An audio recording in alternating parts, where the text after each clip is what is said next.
मैं कि गर्मी या फिर इलेक्शन की गर्मी बट अगर आप देखें पिछले 1-2 सप्ताह से बॉलीवुड की तरफ से तो कुछ ख़ास आया नहीं है और इनफैक्ट ये हफ़्ते तो कुछ भी नहीं है। तो इसलिए अगर आप देखें in the last 2 weeks there have been some international horror films जो भारतीय सिनेमा घरों में रिलीज़ हो रही है।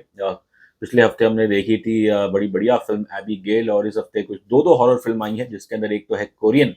और फिर दूसरी एक और हॉलीवुड हॉरर फ़िल्म। आज हम बात करेंगे कोरियन हॉरर फिल्म एक्सुमा की, लेकिन उससे पहले जल्दी से मेरे चैनल को सब्सक्राइब कीजिएगा and don't forget to press the bell icon. दोस्तों ओटीटी बूम के कारण भारतीय दर्शक it has been exposed to a lot of variety of content from globally और जो सुनने में आता है अक्सर कि शायद कोरियन सिनेमा, कोरियन ड्रामास इनकी एक लोकप्रियता है भारत में और इसलिए शायद मैं उम्मीद करता हूँ इसके कारण ये जो फ़िल्म आई है कोरियन हॉरर फ़िल्म एक्सुमा लोग इसे ज़रूर शायद जो कोरियाई सिनेमा पसंद करते हैं भारत में, शायद वो इस फ़िल्म को ज़रूर देखना चाहेंगे। ये फ़िल्म बनाई है एक डायरेक्टर है जिनका नाम है जैंग जाय यूँ। माफ़ करना obviously most of these name हमारे लिए बड़े टफ़ होते हैं प्रोनाउंस करने के लिए, तो कहीं कुछ गलती हो जाए so we are sorry for that. ख़ैर लेकिन ये जो शख्स है डायरेक्टर, राइटर इन्होंने इससे पहले एक बढ़िया हॉरर फ़िल्म बनाई थी स्वाहा, जो हमने तो ख़ैर नेटफ्लिक्स पे देखी थी। और उनके करियर अगर आप देखें तो उनकी जो 3 ब्लॉकबस्टर फ़िल्में रही हैं, द प्रीस्ट 2015, स्वाहा 2019 और अब ये एक्सुमा आई है और तीनों की तीनों ब्लॉकबस्टर फ़िल्म है। बल्कि एक्सुमा जैसा हमने उसके बारे में पढ़ा वो तो अब तक 2024 की बिगेस्ट ब्लॉकबस्टर कोरियन फ़िल्म है जिसने करीब ऑलमोस्ट 100 मिलियन यूएस डॉलर्स कमा चुकी है। हाँ, मैं बताना चाहूँगा कि जो डायरेक्टर साहब हैं, इनका एक छोटा-सा इंडिया कनेक्ट ज़रूर है। दरअसल इनके जो करियर की पहली फ़िल्म थी which was a short it was titled a Male from India जो 2009 में आई थी। अब यहाँ क्लियर कर देता हूँ, एक्सुमा का कोई भारत से लेना-देना नहीं है और लेकिन हाँ इस फ़िल्म में जो हॉरर है I think it also travels to America.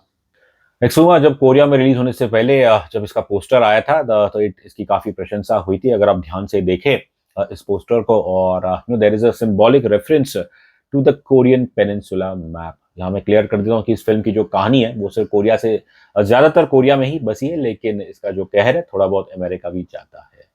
कहानी बड़ी सिंपल है कि कोरिया की एक क्षेत्र कहानी बड़ी सिंपल है कि एक कोरिया का एक बहुत ही रईस परिवार है। अब ये परिवार पीड़ित है क्योंकि इनके घर जो एक नवजात शिशु जो पैदा हुआ है उसकी कुछ तबीयत ठीक नहीं है और साइंस इस चीज़ का कुछ पता नहीं लगा पा रहा है कि आखिर इस बच्चे को है क्या? अब जब दवा कुछ काम नहीं आती है तो ज़ाहिर है लोग डेस्परेट हो जाते हैं एंड इसी टाइम पे ये फैमिली की जो हेड है वो एक famous Korean shaman Hwa Rim that's played by an actor called Kim Go Eun और ये उन्हें हायर करते हैं और ये एक यंग सी महिला है और ये आती है बच्चे को हॉस्पिटल में देखती है और बच्चा अमेरिका में है, यहाँ मैं क्लियर कर देता हूँ, उसका इलाज हो रहा है और ये बस परिवार वालों से कहती है कि आपके बच्चे सब ठीक है, बस जो समस्या है वो थोड़ी इट सुपरनैचुरल है। ह्योरिन का मानना है कि इस बच्चे दरअसल जो इनके दादा है वो अपनी ग्रेव से इस बच्चे को पुकार रहे हैं और जिसके कारण इस बच्चे इसकी हालत ठीक नहीं है। इस फैमिली के जो पेट्रियार्क है पाक वो एक आदमी को हायर करते हैं किम सांग द्योक प्लेड बाय चोई मिन सिंह और सांग द्योक एक ही specializes in the sale of burial land. अब ना चाहते हुए भी वो इस जगह पे जाते हैं जहाँ इनके दादा की पाक के पिता की उनकी कब्र है और वो उस क्षेत्र जगह में जाते हैं जो कि एक हिली एक हिल टॉप है और वहाँ जाके उन्हें कुछ अच्छी फीलिंग नहीं आती है। अब वो पहले तो मना कर देते हैं ये टास्क करने से एंड बट लेटर ऑन हुआ रिम जो है और जो परिवार वाले वो उनसे कहते हैं कि प्लीज़ आप हमारे छोटे बच्चे के लिए उसकी हिफाजत के लिए काम करें, तो फिर वो करते हैं और हॉरिम एक रिचुअल करती है, कोरियन रिचुअल जिसके अंदर जानवरों का सैक्रिफाइस किया जाता है और वो सोचते हैं कि यदि अगर कुछ भूत-प्रेत ऐसा कुछ आएगा भी तो वो बस इन जो मृत जानवर है उनके अंदर आ जाएगा और मनुष्य को कुछ होगा नहीं।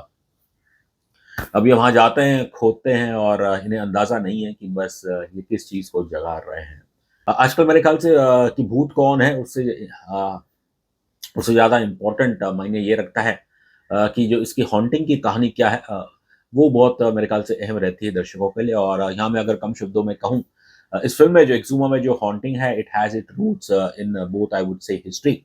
जहाँ पे Japanese invasion of Korea from 1910 to 1940s, उसका थोड़ा एक रेफरेंस है। And it also has its root in mythology, जहाँ पे एक कोई एंशिएंट बीइंग एंटिटी उसका ज़िक्र किया गया है। अब जो बिल्डअप है मैं कहूँगा इस हॉरर का, you know till the time the entity is revealed, उससे पहले का जो बिल्डअप है, जो टेंशन क्रिएट करते हैं डायरेक्टर साहब through the writing, you know overall screen play जो है, वो पॉइंट तक तो ये फ़िल्म बिल्कुल मैं कहूँगा आपको एकदम डर रहता है कि भई आगे जो कुछ होगा वो बहुत ही दर्दनाक होगा। बट जैसे ही ये फाउल बीइंग यू नो ये बाहर आता है और फिर ये जो अपना कहर मचाता है, और लेकिन उन सीनों में आप देखें, आई would say that may be after interval जो हॉरर एलिमेंट शायद एक फ़ियर फैक्टर होना चाहिए था एक हॉरर फ़िल्म के लिए, वो कहीं एज़ अ दर्शक हमें इतना लगा नहीं। I think part of the problem is also शायद जो विजुअल्स हैं, मे बी शायद वो इतने शार्प ना हो। और बस ये भी है जो इसके एक्टर्स हैं, यू नो नॉर्मली ये है कि आपने कुछ अनजाने में कुछ किया है जिसके कारण यू नो एक फाउल बीइंग जाग चुका है, और उसके बाद फिर जो एक डर होना चाहिए लोगों के चेहरे पे, वो हमें टू बी ऑनेस्ट इतना दिखा नहीं। ऐसा नहीं कि इन एक्टर्स ने बुरा काम किया, but just the way the screen play pans out, तो उस हिसाब से शायद ये फ़िल्म पूरी तरह हमें, और if I have to compare it with Svaha, Svaha you know दोनों की स्टोरी बहुत कमाल है, स्वाहा और इसकी भी, एक्सुमा की। लेकिन जो स्वाहा का एक्सपीरियंस था स्टार्ट से एंड तक, वो बिल्कुल आपको डरा के रखता है, कुर्सी से बाँध के रखता है। बस वो थोड़ा फ़ियर फैक्टर जो मैं कहूँगा वो एक्सुमा में मिसिंग है। लेकिन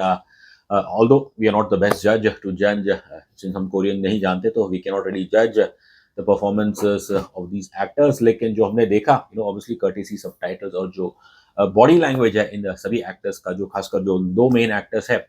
the characters of Hwarin, that's played by Kim Go Young, and Sang Deok, that's played by Choi Min Sik। इन दोनों का काम मैं कहूँगा काफ़ी अच्छा है। इस कैरेक्टर ह्वारिन की बात करूँ तो ये पहले सीन से ही ये काफ़ी हमें इम्प्रेस करती है। You know this girl Kim go Yong, she has a ट्रेमेंडस screen presence. और इस कैरेक्टर का इंट्रोडक्शन आप देखें कि कैसे जब पहली बार ये इस रईस परिवार से मिलती है, तो ये उनसे कहती है that she uses the words yin and yang, science and superstition, I am someone in between. अब इसी डायलॉग द्वारा ये आपको जताता है कि ये एक जो महिला है काफ़ी कॉन्फिडेंट है, इसे अपने जो स्किल्स है, जो इसके पास जो अकल्ट साइंस की जो इसकी नॉलेज है वो काफ़ी तगड़ी है। और लेकिन साथ ही साथ इनका अगर आप रंग रूप देखें, और तो उसमें आपको एक मॉडर्निटी भी दिखेगी। स्टार्ट से एंड तक गो युंग, इनकी परफॉर्मेंस मैं कहूँगा काफ़ी स्ट्रॉन्ग परफॉर्मेंस है। और ये पूरे टाइम भी आपको आकर्षित करती है, क्योंकि और दाद देनी पड़ेगी यू नो इस कैरेक्टर के करेज की। She looks the devil in the eye, और उनका डट के ये सामना करती है। And once again I would say that this film truly belongs to Go Young. Choi Min Sik, ये एक शायद एक्सपीरियंस एक्टर है कोरिया सिनेमा के, और इनका भी काम देखें कि he starts off as someone जो शायद सिर्फ पैसों के लिए काम करते हैं, लेकिन सांगदेव की एक खासियत बात है कि वो भले ही बेरियल लैंड्स को बेचते हो, लेकिन वो ट्रेडिशन नहीं भूले हैं, और he respects you know the disease. और शुरुआत में आप देखेंगे कि कैसे जब वो इस हिल टॉप पे जाते हैं और फिर वहाँ का जो सॉइल है वो चखते हैं मुंह में। ऐसे 2 सीन्स हैं, पहले तो दूसरा लोकेशन है, और जब वो सॉइल चखने के बाद उन्हें लगता है कि यहाँ पे कुछ टेस्ट बराबर नहीं है, तो वो शायद एक उनके लिए एक संकेत रहता है कि इस ऐसे लैंड को यू नो अकेला छोड़ देना चाहिए। लेकिन क्योंकि परिवार वाले ज़िक्र करते हैं कि आप क्या एक छोटे बच्चे की जान नहीं बचाना चाहेंगे, so that's why I think I would से not money, but you know he cares for that young child, और इसलिए वो फैसला करते हैं कि वो इस परिवार की मदद करेंगे। चोई मिन सिंह, इनकी परफॉर्मेंस भी देखे, मुझे तो देखा काफ़ी लाजवाब लगी। और जो इनके साथी बन रहे हैं मिन सिंह के, या फिर जो हॉरिन के जो साथी बन रहे हैं, कैरेक्टर कॉल्ड बोगल, इन सभी एक्टर्स का काम देखें तो देखने में अच्छा लगता है। फिल्म के अंदर बैकग्राउंड म्यूजिक बड़ा मिनिमल है, और जो मैं कहूँगा जो मोस्ट इम्पैक्टफुल आपको जो साउंड डिज़ाइन है वो तब सुनने मिलती है कि जो शुरू के सीन में जब जो वारिन जो रिचुअल्स करती है, और उस दौरान फिर जो कोरियन इंस्ट्रूमेंट्स बजते हैं, traditional Korean instruments, and just that visual मैं कहूँगा, जो उन्होंने कैसे पोशाक पहने हैं और जो रिचुअल्स वो करती हैं, उन्हें देख के आपको एक थोड़ा द साउंड्स, द विजुअल्स, उसे देख के ऑब्वियसली आपका मन थोड़ा मैं कहूँगा एक टेंशन रहती है। ओवरऑल अगर बात करूँ तो फ़िल्म कहानी अच्छी है, स्क्रीन प्ले ओवरऑल अच्छा लिखा गया है, और हाँ, यहाँ कहना पड़ेगा डायरेक्टर साहब, इस फ़िल्म के अंदर जो जापानीज़ बैशिंग है, उसमें शायद थोड़ा काफ़ी बेबाकी से की गई है। बट हॉरर एलिमेंट ऑब्वियसली थोड़ा कम है सेकंड हाफ में, लेकिन उसके बावजूद मेरा मानना है ये फ़िल्म आपको ज़्यादातर बांध के रखेगी। बस ये कहूँगा जाते-जाते, ये फ़िल्म वंस अगेन बिलॉन्ग करती है टू दिस कैरेक्टर ऑफ वारेम, और यदि आपके पास कोई ग्रेव ट्रबल है, then you know who to dial. रही बात रेटिंग की, तो मैं देता हूँ एक्सुमा को 5 में से 3 स्टार्स।